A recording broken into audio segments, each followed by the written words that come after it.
Okay, hi, this is Jim again, and we're about to make the sweet and sour chops. An easy barbecue to do when you go away. The ingredients are on the bottom there. The little bottle with a green lid, that's rice, all-purpose seasoning, a bit of oil, olive oil I use, a sweet and sour, any of those cheap sweet and sour mixes you buy, and then there's the chops. And now I'll go through the procedure of actually cooking them. Chops ready. I've got the spice ready, all seasoning spice. You can put any spice on you like. It's sort of, I like doing it, it just makes them better. I've got 3 lamb chops here, basic lamb chops. Let's put a bit of spice on one side. Then I stick them in the hot pan, the hot kettle on top of the fire.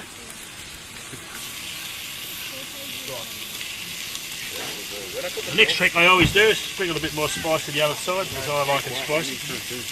Okay, now as soon as they're sealed, we'll add the next stage. As you see, they're not cooked. They're actually still quite raw.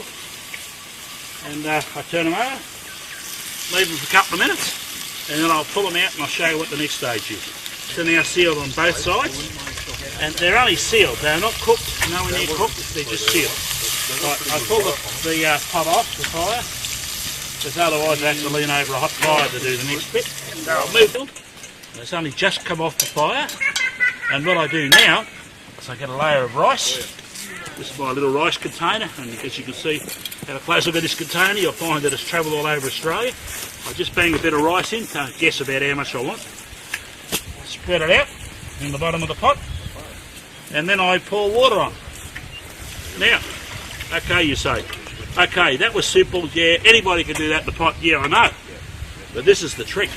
My chops are only sealed. I lay my chops in the water.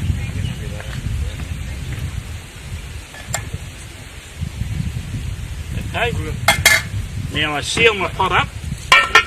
The rice is totally covered with water and the chops are almost covered in water.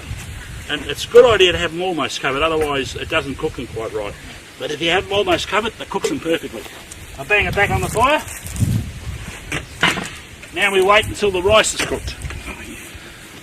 Now let's push. Had about 25 minutes on the fire here.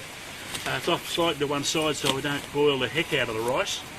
And it's just been cooking here quite happily. And what I'm about to do now, go in here. My rice is almost fully cooked. I stir my rice around, make sure it's all done, nice and fluffy.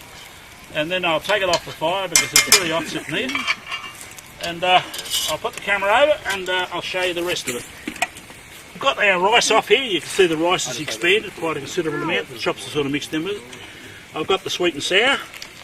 I just chuck her in. You hear her start to sizzle straight away. Give it a little bit of a mix. I've actually made a bit too much rice this time, but that won't matter.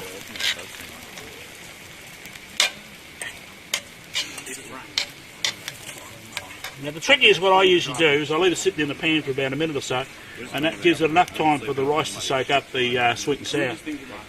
I have tried putting the sweet and sour on when I'm cooking it and putting it back on the fire, but I have a tendency to burn it. I reckon there's probably a lot of sugar or something in this stuff and it crystallises on the bottom of the pot, so it's not a great meal.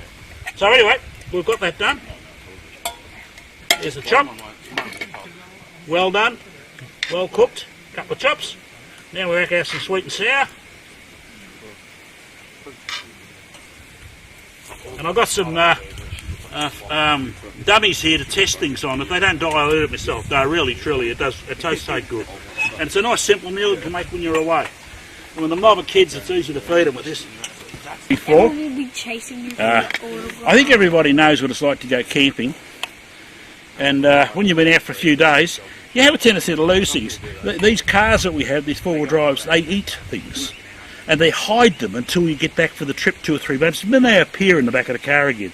It's amazing the things you can lose. I lost a fork last night, but that's not serious. Okay, there's the sweet and sour. Looks good. It tastes good. Actually, in fact, the rice is just about right. You got to eat this. Hey, kids, you can't feed kids. They won't eat nothing.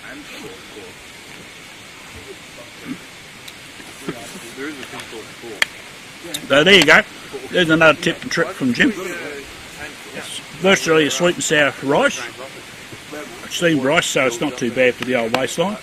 And a couple of cooked chops on top. And Give it a go. You'll find out it's quite a simple one. It's an easy one. That tastes pretty good. And in the background, I take no responsibility for them.